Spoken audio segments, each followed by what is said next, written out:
Bienvenue à la communauté des consciences qui s'éveillent. Chaque mercredi matin, écoutez une interview exclusive avec un intervenant passionné par le mieux-être, alliant un équilibre entre l'âme, le corps et l'esprit. Des personnes en quête de sens porteront leur voix au micro du podcast pour vous apporter une meilleure connaissance de vous-même, des autres et de l'environnement. Il y aura aussi bien des thérapeutes que des médecins, des auteurs, mais pas que, puisqu'il y aura aussi des artistes, des réalisateurs, des journalistes et des porteurs de projets sens. Mon objectif est qu'après chaque interview, votre énergie se sente décuplée, que vous soyez reboosté pour croire en vos rêves et pour continuer votre cheminement personnel. Je m'appelle Evelyne Danglo, je suis professeure de français langues étrangères, mais aussi passionnée par le fonctionnement de l'humain, un brin idéaliste et rêveuse. Je suis convaincue que nous sommes des êtres illimités et que nous pouvons transcender toutes nos croyances limitantes pour arriver à une meilleure version de nous-mêmes sur Terre.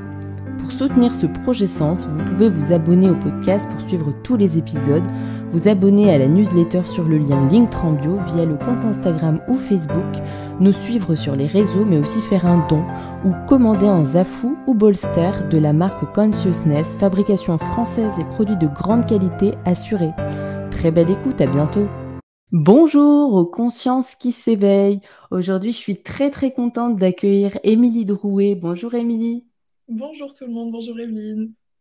Alors pour les personnes qui ne te connaissent pas encore, je vais te présenter. Bien sûr, après, je te laisserai la parole aussi pour toi-même te présenter, nous expliquer ton parcours. Mais aujourd'hui, je voudrais vraiment m'appuyer sur ton ouvrage. Hop, je le montre à la caméra, comme ça les personnes pourront le voir. Donc, il s'intitule Je vais t'aimer, mieux mon corps, présenté aux éditions Guitry Daniel. Donc aujourd'hui, on va vraiment s'appuyer sur ton parcours, mais surtout cette volonté, cette motivation et cette force qui t'a poussé à te transformer en perdant quand même plus de 80 kilos. Donc aujourd'hui, tu mets tes réflexions, ton parcours, tes challenges, mais aussi tes déclics dans cet ouvrage pour motiver, mais pas que, pour faire prendre conscience qu'il ne faut plus perdre de temps et qu'il est nécessaire d'améliorer notre relation avec la personne la plus importante qui est finalement nous-mêmes. Exactement. Finalement, je tenais aussi à te dire que moi-même, j'avais été bluffée, surtout en première partie dans ton journal, surtout en voyant toutes les transformations auxquelles tu avais fait face, auxquelles tu avais été confrontée aussi. Donc, bravo déjà pour tout ce parcours, parce que c'est pas rien. Oui, non, il ne faut pas minimiser ces victoires de vie, et c'en est une, franchement, cette transformation, quand bien même ça n'a pas été un combat, ça reste une belle réussite. Et puis surtout, cette ténacité, c'est vraiment quelque chose aussi que je voulais mettre en lumière sur ton objectif. Je voulais aussi préciser que dans cet ouvrage, il y avait également des exercices pratiques qu'on peut faire à la maison en autonomie. Alors Émilie, peut-être est-ce que tu peux te présenter et aussi nous parler de ton cheminement vers l'écriture de cet ouvrage? Alors, donc moi, je suis Émilie, je suis autrice de 2 livres. Mon premier, c'est Fleurir avec ses idées, manuels pratiques pour concrétiser ses projets. Donc, c'est un livre sur le développement personnel, mais dans le concret, dans le quotidien, pour justement s'aider à se lancer dans ses petits et grands projets de vie. Et c'est un livre, du coup, qui est très dans le bien-être mental, et mon deuxième, qui est plus dans le bien-être physique.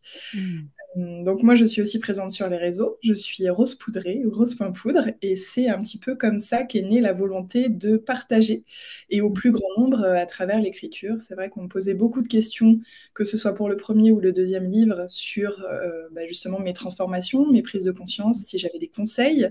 Et donc j'ai voulu, à travers ces livres, donner une réponse à toutes ces personnes qui me posaient des questions, à savoir que c'est vraiment appuyé sur mon expérience.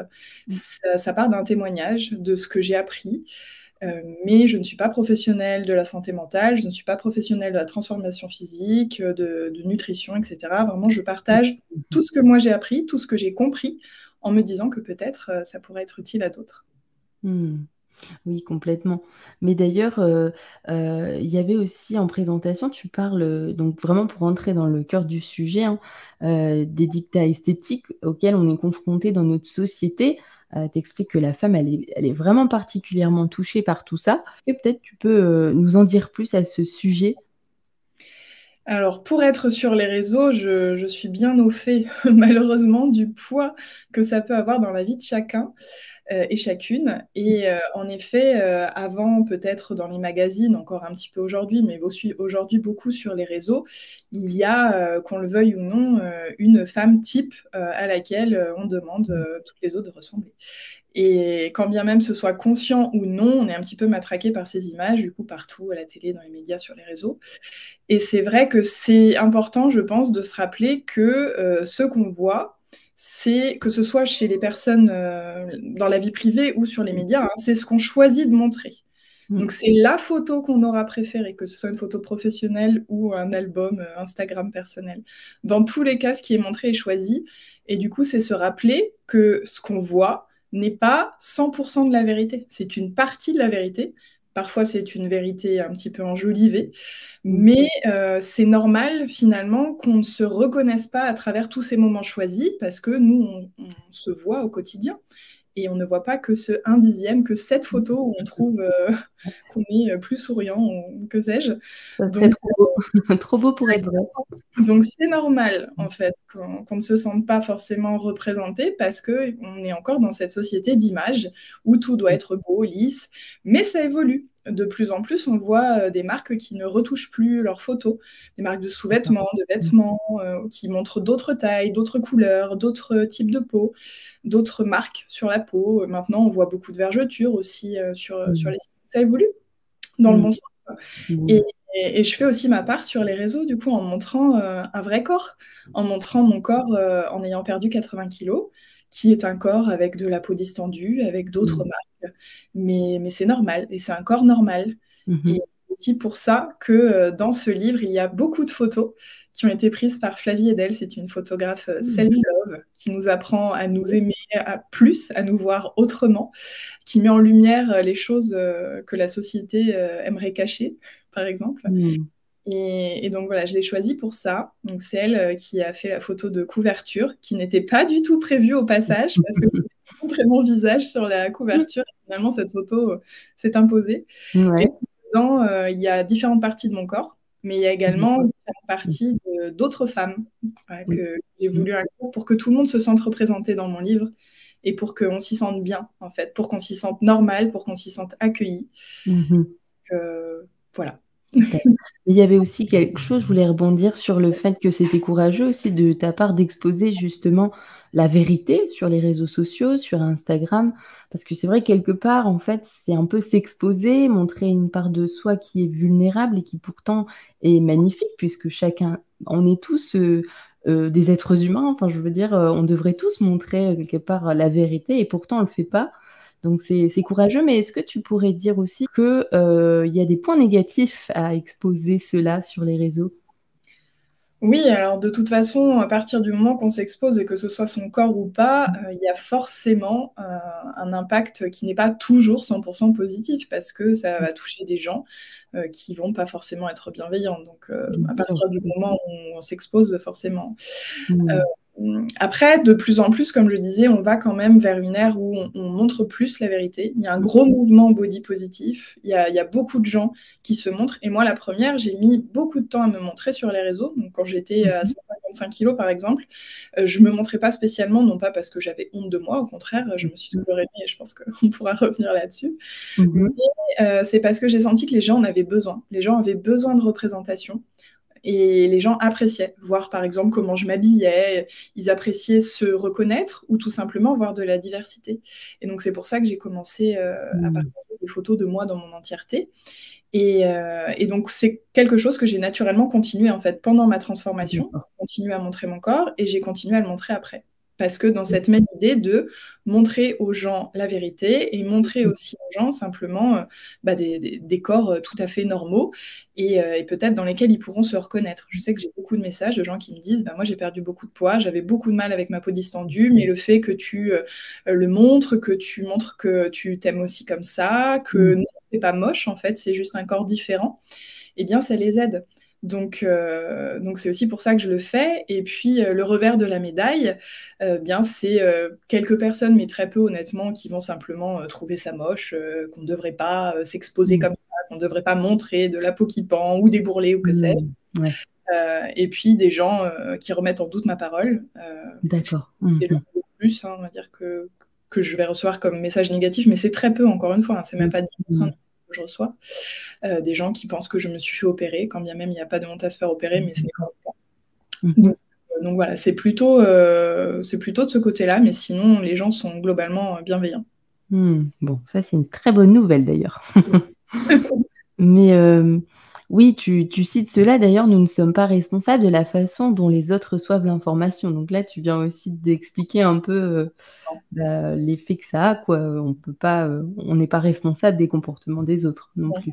Parce que c'est vrai que quand on montre un changement, quel qu'il soit, en général, il y a deux types de réactions. Il y a les gens que ça va motiver, que ça va inspirer, et qui vont avoir envie peut-être d'aller vers ce chemin-là, en tout cas le leur, mais à leur façon.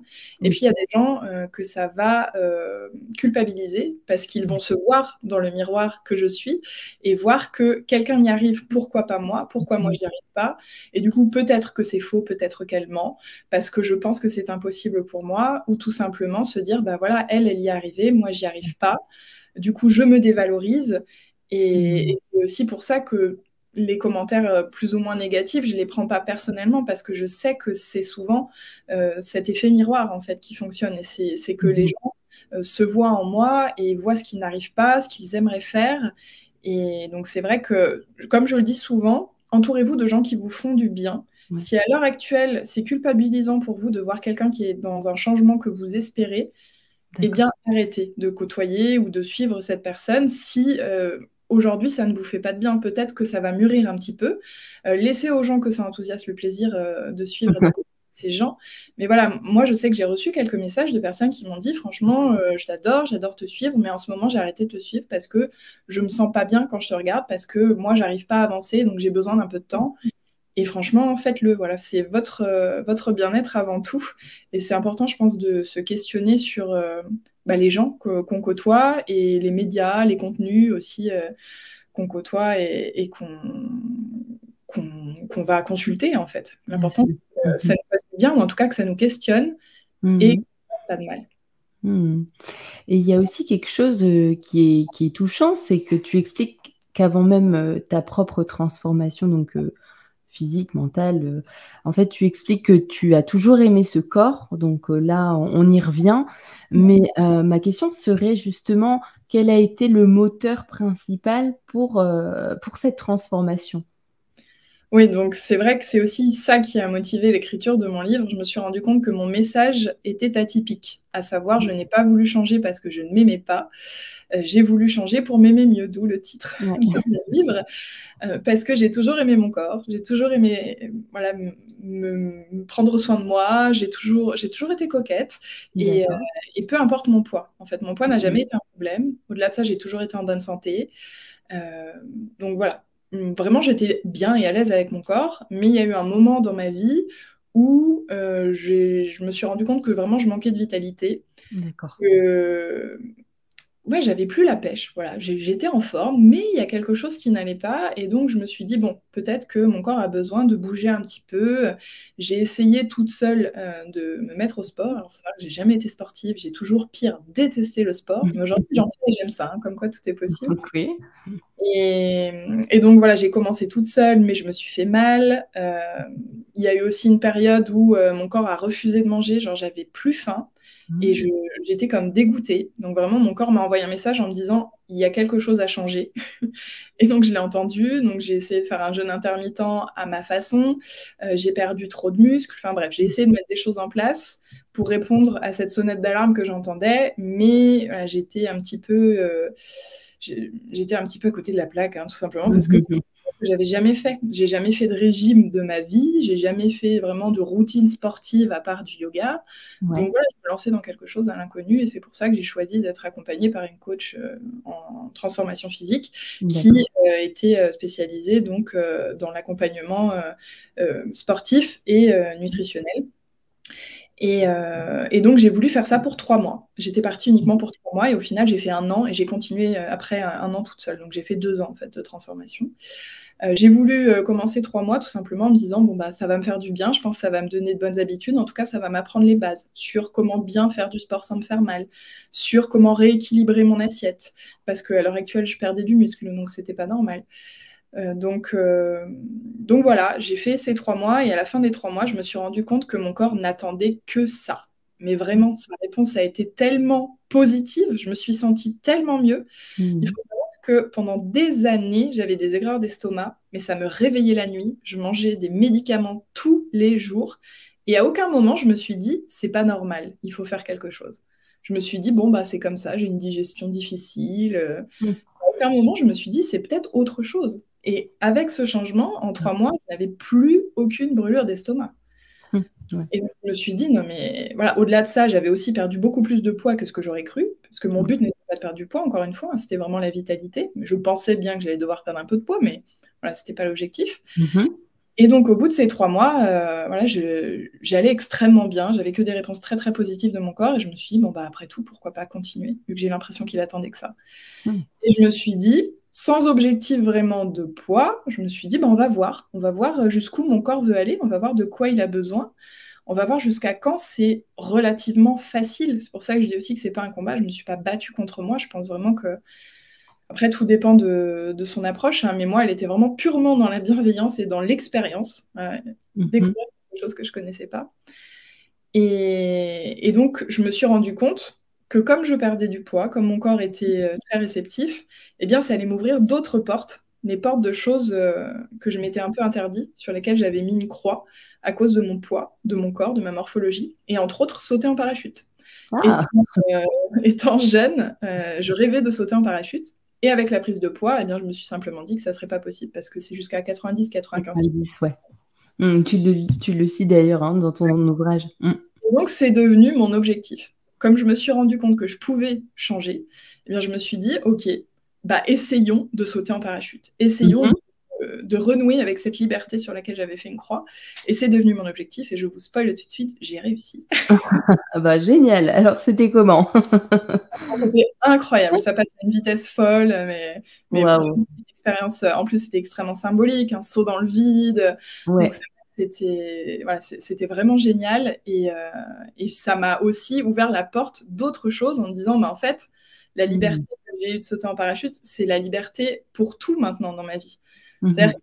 plus aucune barrière, que ce soit matérielle, comme pour le saut en parachute, c'est une histoire de poids, ou même psychologique. Par exemple, ça fait très très longtemps que j'étais pas montée à cheval. J'avais des chevaux quand j'étais plus jeune. Et je voulais pas faire subir 155 kilos à un cheval, quand bien même Mhm. un cheval de trait, ça peut porter beaucoup. Mais donc voilà, pour moi, c'était pas possible. D'accord. Comme Mhm. les longs courriers, par exemple, en avion, je me suis dit, jamais je le ferai, tout simplement parce que je serais pas à l'aise. Parce que Mhm. s'asseoir dans un siège d'avion, de base, c'est pas très confortable, mais alors en plus, quand on est plus large que le siège, c'est compliqué. Et pour aller plus loin, c'est aussi la liberté du quotidien. C'est-à-dire que quand on sort du moule, quand Mhm. on est hors norme, selon la société, il y a une charge mentale du quotidien qui est incroyable et qu'on ne réalise que quand on est concerné. Mhm. Tout simplement s'asseoir dans une chaise avec des accoudoirs. Quand on est en obésité, morbide comme je l'étais, c'est très compliqué. On fait souvent Mhm. le choix de juste pas essayer et pas s'asseoir. J'ai cassé plus d'un tabouret, plus d'une personne à côté de moi en étant très gênée et en m'excusant. Donc voilà, il y a beaucoup de liberté. En fait, j'ai gagné la liberté de faire de grandes choses, mais aussi de toutes petites choses sans avoir de charge mentale. Et ça, c'est Mhm. vraiment devenu mon moteur principal. Mais aussi, j'avais une question parce que à un moment donné, tu expliques aussi que le regard de l'autre aussi, tu sais, le regard social aussi sur des personnes qui sont en surpoids, en obésité aussi, ça c'est quand même assez fort. Enfin, tu vois, moi je pensais pas en fait qu'il y avait ce regard au niveau de la société. En tout cas, jamais j'avais pris conscience de l'impact que pouvait avoir justement un regard, tu sais, un peu jugeant. Est-ce que Hmm. tu peux nous parler de ça aussi? Oui, je pense qu'il y a quelque chose de tout bête, mais quelqu'un qui est en surpoids, gros surpoids ou pas, va par exemple avoir du mal à manger en public. Parce Mhm. que on va se dire, ah bah voilà, c'est pour ça que la personne est en surpoids, elle est en train de manger, si c'est pas une salade, ça va être compliqué. Ouais. Manger un burger pour quelqu'un qui est en obésité dans la rue, bah souvent c'est compliqué parce qu'il y a ce jugement. Parce Ouais. qu'on se dit forcément qu'une personne en surpoids, c'est simplement qu'elle mange trop, qu'elle mange mal, pas assez, alors qu'il y a énormément de raisons au poids, entre autres Bien le sûr. stress, le sommeil, les hormones, enfin voilà, il y a plein plein de raisons. Donc oui, il y a une vraie stigmatisation des personnes en surpoids. Au-delà du fait que c'est compliqué, comme je le disais, pour vivre au quotidien. Si, par exemple, il y a une personne à côté de nous qui nous touche un peu parce que elle déborde du siège, et on va dire oh là là, j'étais à côté d'un gros qui me touchait. Et voilà, il y a cette stigmatisation, c'est un fait. Et c'est pour ça aussi que j'en parle. Et d'ailleurs, je suis aussi présente sur YouTube, sur Rose Poudrée. J'ai fait plusieurs vidéos sur le monde quand on est gros pour expliquer un petit peu aux gens comment ça se passe, justement. Et c'est vrai que c'est pas toujours simple. Moi, j'ai la chance d'avoir toujours été bien traitée. C'est très rare que j'ai eu des remarques sur mon poids. Parce que aussi, j'ai eu une enfance et une adolescence qui n'étaient pas en surpoids. Et donc ça, c'est une période très difficile quand on l'est. Donc j'ai eu cette chance. Moi, ma prise de poids s'est fait après, à partir de 14 ans à peu près. 15 ans. Et donc voilà, je mesure cette chance que j'ai eue. Néanmoins, c'est vrai qu'au quotidien, ça peut toujours être très difficile à vivre pour certaines personnes. Et je pense que le nerf de la guerre, c'est simplement que le corps de l'autre n'est pas un sujet. En fait, une personne grosse sait qu'elle est grosse, une personne en obésité sait qu'elle est, tout comme une personne maigre sait qu'elle est maigre. Donc voilà, on n'a pas besoin de pseudo-docteurs autour de nous qui viennent s'inquiéter de notre santé. En règle générale, on sait que c'est pas idéal. Comme un fumeur dit, ah, c'est pas bien de fumer. Je suis donc le corps de l'autre ne devrait pas être un sujet dans notre société, tout simplement. Mais c'est une idée un petit peu utopique. Il y a encore du travail, en tout cas, on y tend, on y croit. Il n'y a pas de raison. Alors, je voulais revenir aussi sur un point dont tu parles dans ton ouvrage. Tu expliques l'importance d'exprimer sa gratitude à son corps. Alors, comment faire? Est-ce que tu peux nous donner des simples conseils? Et comment est-ce que toi, tu as vu et senti la différence avant et après, justement, cette mise en place de cette gratitude? Oui, la gratitude, c'est vraiment une belle porte d'entrée pour se reconnecter à son corps et pour s'entendre un petit peu mieux avec lui. Parce que j'ai fait le choix justement de ne pas appeler mon livre Je vais t'aimer mon corps. Parce que dire aime ton corps, c'est une injonction, c'est extrêmement difficile. On s'aime jamais toute la vie, tous les jours. 100%. Donc aimer son corps, voilà, c'est beau, mais c'est pas forcément facile à mettre en pratique. Et puis c'est parfois un objectif de vie, en fait, tout simplement un chemin, quoi. Donc pour moi, s'aimer mieux, c'est ça, c'est aujourd'hui prendre conscience que son corps, c'est le seul qu'on a. Celui d'avant n'existera plus jamais, quand bien même on fait la même taille et le même poids, ça va se répartir différemment, la peau a changé.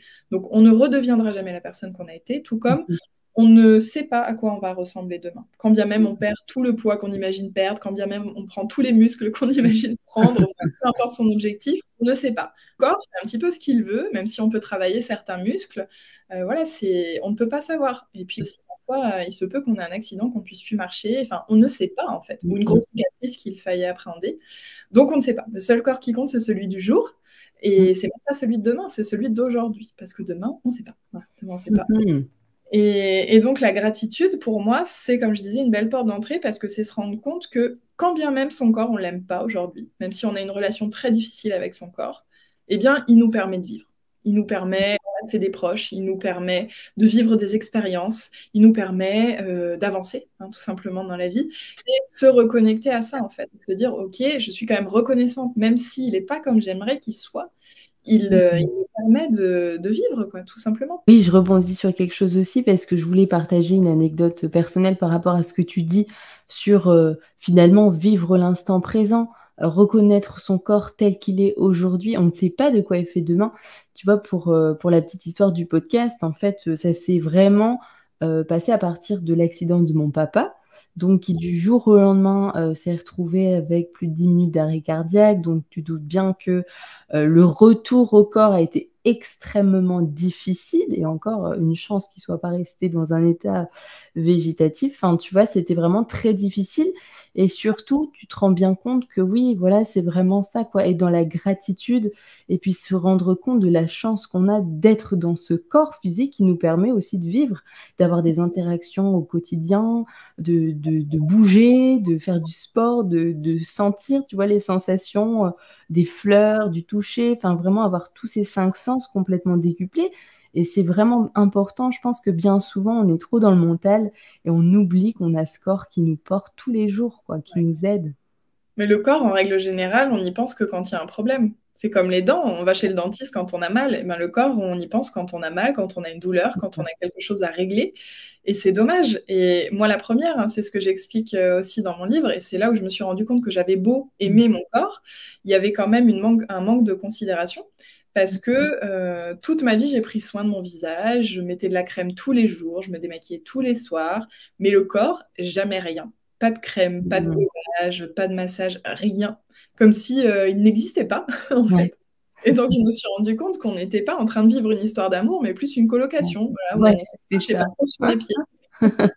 Donc on s'aimait bien, mais on ne prenait pas forcément soin l'un de l'autre. Et aussi à travers ça, qu'on peut se reconnecter à son corps, c'est-à-dire vraiment à travers le toucher, simplement commencer à mettre de la crème sur les mains tous les soirs, sur les pieds, et puis au fur et à mesure faire le corps entier en fonction de ce qui est le plus difficile, se regarder aussi, regarder son corps à travers ses propres yeux, puis à travers un miroir. C'est des petits exercices qui nous permettent d'être plus dans notre corps aujourd'hui, de le reconnaître. Il y a toujours des grains de beauté qu'on ne connaît pas, c'est assez incroyable finalement. Et puis, voilà, ça nous permet aussi de nous dire, OK, même si ça, c'est pas comme je voulais que ce soit, eh bien, mes pieds aujourd'hui ils m'ont permis de faire 5 kilomètres. Donc, à travers, comme tu disais justement aussi, les 5 c'est aussi, ça permet de se reconnecter à soi et à son corps, sans chercher à aimer tout dans sa globalité, mais juste à lui dire un peu merci, et puis à en prendre soin par l'extérieur, comme je disais, avec des crèmes, mais aussi par l'intérieur, avec bonne hydratation, boire assez d'eau, avec une alimentation qui nous permet de bien digérer, d'avoir un bon transit. Combien de fois on mange des choses en se disant «Oh, je vais pas bien digérer, mais c'est pas grave, j'aime trop ça». De temps en temps, c'est OK, mais si c'est tous les jours, comme moi, où je prenais des médicaments tous les jours parce que j'avais des reflux gastriques, bah non, en fait, là, c'est pas prendre soin de soi, au Ouais. contraire. Donc c'est aussi se poser ces questions-là en termes de sommeil. Est-ce que je dors assez? C'est tellement important, le sommeil, on a vite tendance à simplifier. Et puis, c'est faire des bilans de santé, arrêter de fuir les rendez-vous de Ah santé. oui? Je sais, c'est compliqué, hein, pour moi, c'est pareil. J'ai vécu des années avec des varices et il m'a fallu justement ma transformation pour que je me fasse enfin opérer, parce que je laissais traîner. Voilà, tant que j'avais pas trop mal, eh bien, ça pouvait attendre. Pourquoi? Donc, Ouais.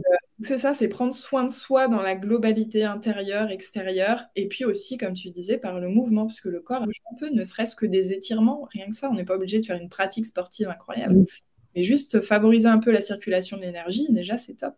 D'ailleurs, tu parles aussi du yoga, enfin de toutes ces pratiques qui peuvent être faites partout, enfin à la maison. On n'est pas obligé d'aller en salle de sport ou de. Voilà, chacun est libre aussi de s'écouter intérieurement et de faire en Oui, fonction de ce qui est c'est bon pour lui. important. Ouais, Oui, oui. Moi, je sais que par exemple, je fais donc du renforcement musculaire, mais j'en ai jamais fait en salle. J'ai toujours d'accord. fait chez moi parce que pour moi, c'était plus simple. C'était plus Oui. facile de faire les séances chez moi que de devoir sortir, m'organiser, etc. Donc, ça me permettait de le faire plus simplement. Tout comme j'ai augmenté aussi la marche, je suis passée avant ma transformation à 3000 pas par jour à en moyenne 13 000, 15 000 pas aujourd'hui. Ah Donc, oui. je fais des grandes balades, mon petit chien est ravi. C'est sûr. Mais voilà, c'est augmenter aussi Mm. ces dépenses au quotidien, que ce soit à travers du Mm. sport ou non.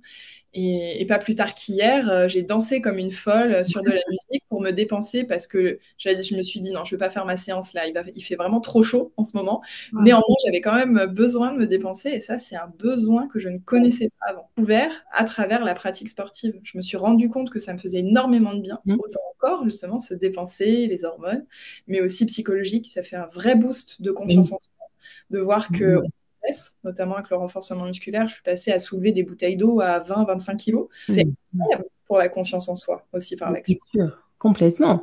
Oui, c'est vrai qu'il y a le rapport aussi au corps. Je veux dire, il y a un impact aussi sur sa propre confiance. Toi, tu as vu l'évolution depuis que tu travailles justement sur ton corps. Comment tu te sens alors? Est-ce que tu peux nous en parler? Quelque chose d'ailleurs que j'ai encore jamais abordé, mais c'est une prise de conscience très récente. Je me Mhm. suis débarrassée de mon syndrome de l'imposteur. Mais vraiment. Très longtemps que je travaille dessus. D'accord. Donc Ok. il est toujours là et qui se réveille régulièrement. Oui. Mais depuis quelque temps, j'ai vraiment l'intime conviction de m'en être débarrassée. Et je suis convaincue que et ma transformation et la pratique sportive et l'écriture de mes livres et tout ça, il y a beaucoup contribué, mais c'est comme si j'avais atteint un palier. J'étais Mhm. syndrome de l'imposteur et hop, je viens de débloquer autre chose.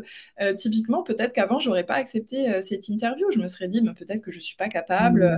Voilà, donc j'avais vraiment un gros syndrome de l'imposteur. Et aujourd'hui, voilà, je pense vraiment m'en être débarrassée. Bon, peut-être qu'il viendra par-ci par-là de temps en temps se dire, je suis quand même pas là. Aujourd'hui, je le sens plus. Oh bah tant mieux, parce que ça, c'est vrai que c'est un gros sujet d'ailleurs, hein. On pourra en faire toute une thématique ou un podcast parce que c'est vraiment, il revient souvent sur le tapis d'ailleurs, dans les interviews donc jamais abordé et approfondi le sujet, mais c'est intéressant, pourquoi pas? Je voulais aussi, revenir justement, tu parles de techniques de libération émotionnelle, tu parles du MDR, tu parles du EFT. Ma question, c'était de savoir en quoi elles consistent, comment est-ce qu'on peut les mettre en pratique aussi? Et puis ensuite, on reviendra aussi sur le lien entre l'alimentation et les émotions, justement, ou alors peut-être le mettre avant, je pense, parce qu'on parle de libération émotionnelle. Alors peut-être qu'on va commencer comme ça. Est-ce que tu peux nous parler du lien entre alimentation et émotion et ensuite des techniques de libération émotionnelle? Oui, alors il y a un lien certain entre l'alimentation et les émotions de chacun. C'est Mmh. quelque chose de tout à fait normal. Tout le monde, à un moment, va choisir de manger un plat de pâtes, une pizza, quelque chose d'irréconfortant, Ouais. parce qu'on est rentré du travail et que ça n'allait pas et qu'on a passé une grosse journée. Et voilà, c'est quelque chose de normal, d'ancré en plus dans notre société. L'exemple de Bridget Jones et son pot de Oui, glace suite à sa rupture, enfin, voilà. ouais, on la Donc, connaît. même quelqu'un va pas bien, on va l'emmener dîner, ou enfin, il y a un rapport à l'alimentation Mmh. certain, et c'est normal. Donc, ne pas culpabiliser.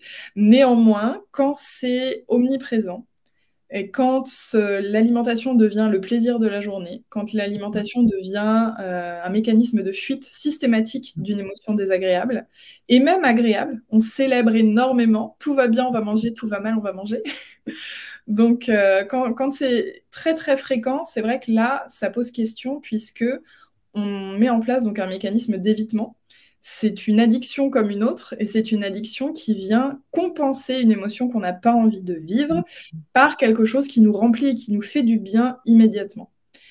Et donc, on vient manger, par exemple, du chocolat, enfin, voilà, ce qu'on veut pour se sentir mieux. Quand bien même, on n'a pas forcément l'impression tout de suite de le faire pour cette raison, mais ça peut mener à des TCA, à des troubles du comportement alimentaire, comme l'hyperphagie, l'anorexie, la boulimie.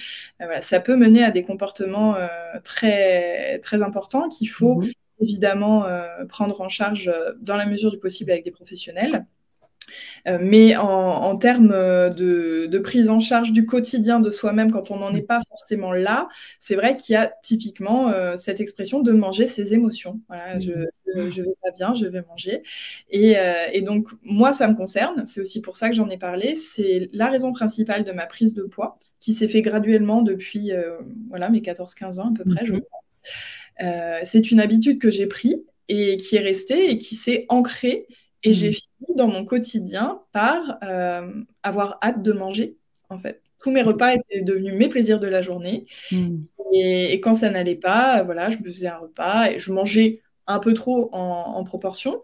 Et couplé au fait que je ne bougeais pas et que voilà, j'avais ces périodes où je mangeais mes émotions, eh bien, c'est ce qui a favorisé ma prise de poids. Mmh. Donc, manger ses émotions, si c'est votre cas, c'est pas grave, mais c'est Mmh. important d'avoir mis le nez dessus parce que, Mmh. justement, c'est que c'est quelque chose aujourd'hui qui peut-être, n'est plus bénéfique. Voilà, peut-être qu'à un moment dans votre vie, si ça s'est mis en place, ce mécanisme, c'est parce que vous en aviez besoin. Peut-être que ça vous a empêché un burn-out, peut-être que ça vous a empêché une crise, voilà, une dépression ou que sais-je, hein. C'est un mécanisme Mmh. de survie, en fait, de se mettre en place Mmh. un phénomène de compensation comme ça. Donc, Mmh. ça a été utile à un moment, mais aujourd'hui, ça ne l'est peut-être plus, si c'est quelque chose qui vous parle.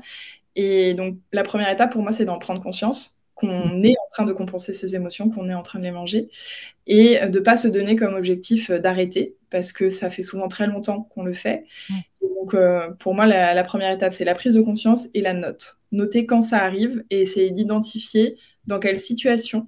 Est-ce que c'est tout le temps, tel jour, avec telle personne, après avoir Mmh.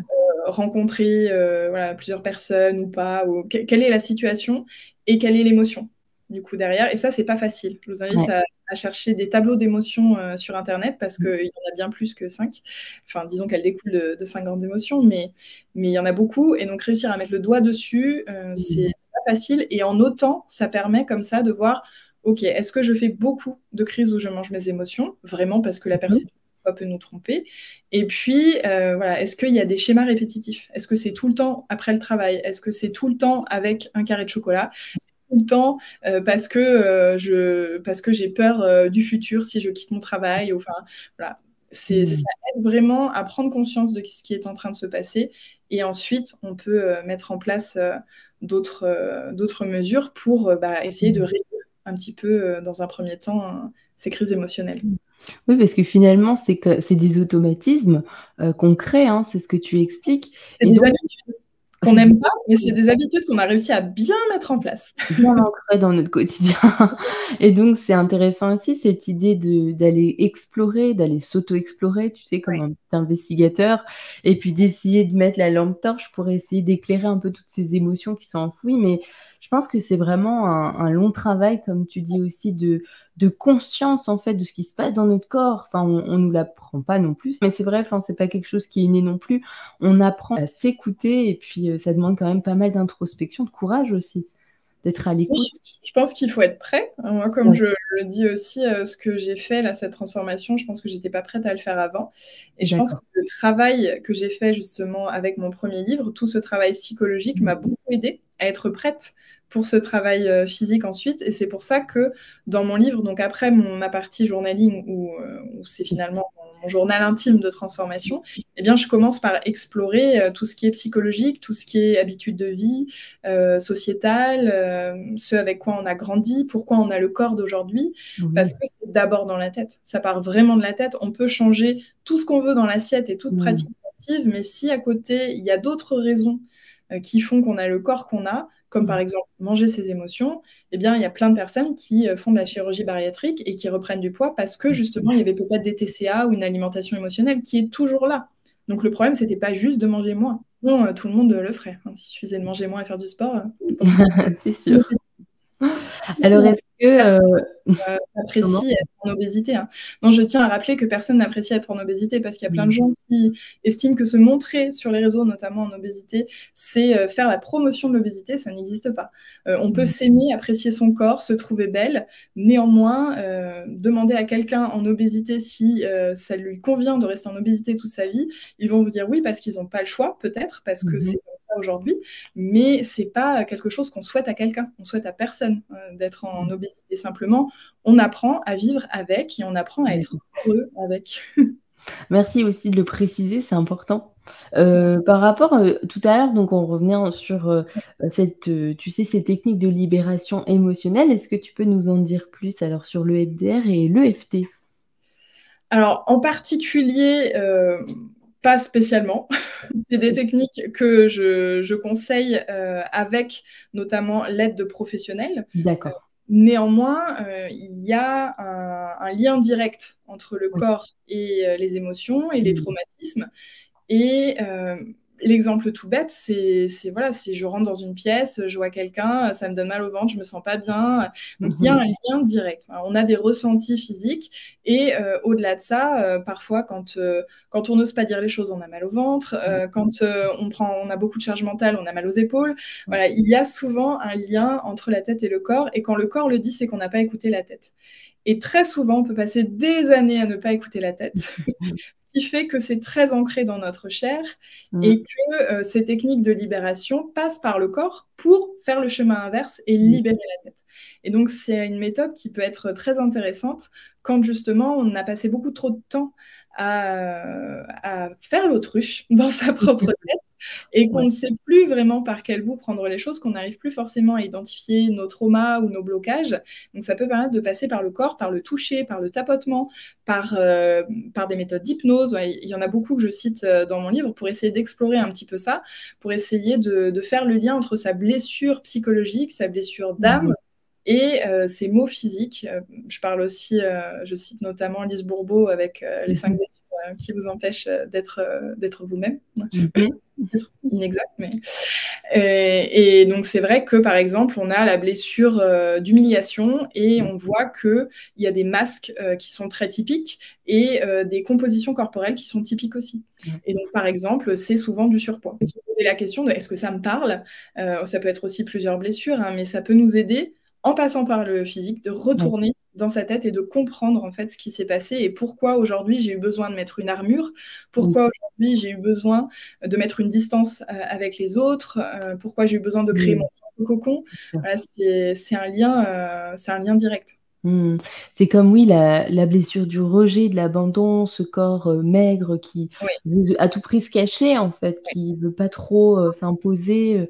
C'est vrai que c'est assez parlant, oui. On peut déjà peut-être repérer, enfin, en tout cas, se situer et en savoir plus sur notre blessure prépondérante. Ouais, Oui, ça complètement. peut vraiment aider. Ouais. Vraiment, pour l'avoir lu, franchement, ça m'a beaucoup aidé. Donc, j'encourage toutes les personnes qui nous écoutent aussi, si ça peut les aider, en tout cas, à s'y intéresser. Alors, je voulais aussi revenir justement sur l'adage, hein. Tu expliques l'importance de l'équilibre entre le corps, l'âme et l'esprit. Alors, je t'en parlais en off, en expliquant que ça m'avait aussi beaucoup parlé parce que ça fait partie aussi de l'introduction du podcast de l'éveil des consciences. Est-ce que tu pourrais peut-être définir ces différents mots et tout simplement nous en parler et comment prendre soin de chacune de ces parties plutôt? Oui, alors c'est quelque chose que j'ai aussi réalisé pendant ma transformation parce que donc je ne m'attardais pas sur mon corps, tout simplement. Donc il y a quelque part une jambe qui me manquait pour tenir bien droite. Comme je disais, je me suis beaucoup préoccupée de mon développement personnel, donc de mon mental, de ma tête.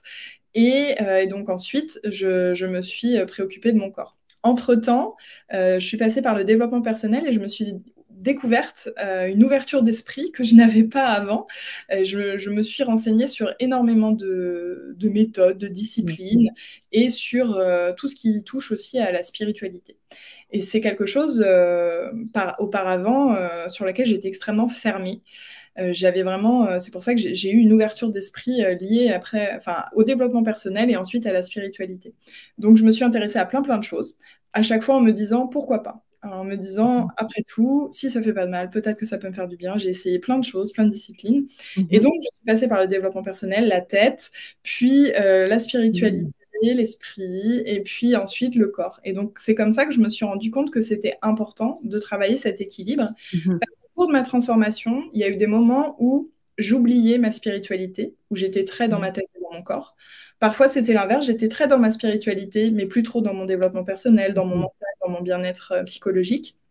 Et inversement, parfois, il y a eu des moments où j'étais plus trop dans mon corps, mais plus dans ma spiritualité et dans mon mental. Donc, je me suis rendu compte de l'importance de cultiver vraiment ces trois aspects pour favoriser un équilibre de bien-être total. Aujourd'hui, encore plus, là je m'en rends encore plus compte depuis quelques semaines, parce que j'ai vraiment, maintenant que je me suis beaucoup intéressée à mon corps, période pendant laquelle j'ai aussi un peu délaissé ma spiritualité, eh bien, je m'y reconnecte encore plus aujourd'hui et je cultive encore plus l'équilibre aujourd'hui.